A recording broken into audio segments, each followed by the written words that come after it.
মই অসমীয়া হয় নে নহয়? মই চালানি মাছ নেকি? মইতো নহয়। গতিকে এইবাৰ এইটো অসমীয়াক ভোট দিয়ক। এই অসমীয়াটোৱে এই বড়ো ভাইটোক লগত লৈ আপোনালোকৰ সব কাম কৰিব। কটা হাতৰ কাম নাই, নাঙলৰ দাম নাই। কংগ্ৰেছ আৰু বিপিএফক কটাক্ষ কৰি নিৰ্বাচনী সভাত এই মন্তব্য মুখ্যমন্ত্ৰী ডক্টৰ হিমন্ত বিশ্ব শৰ্মাৰ।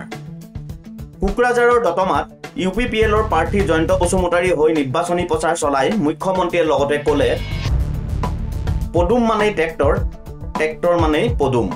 পদুম মানে ট্ৰেক্টৰ, ট্ৰেক্টৰ মানে পদুম।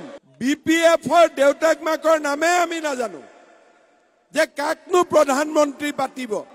নাঙলেদি কোনোবাই খেতি কৰে নেকি?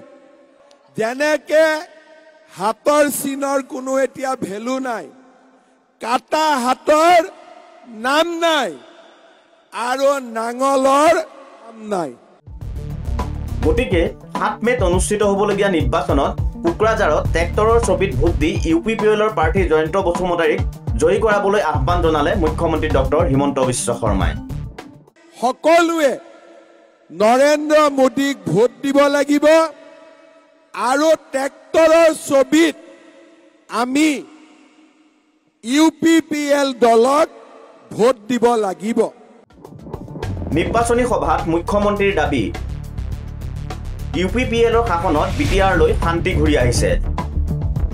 আজিকালি বন্দুক দেখুৱাই ভোট খোজাৰ দিন উকলিল।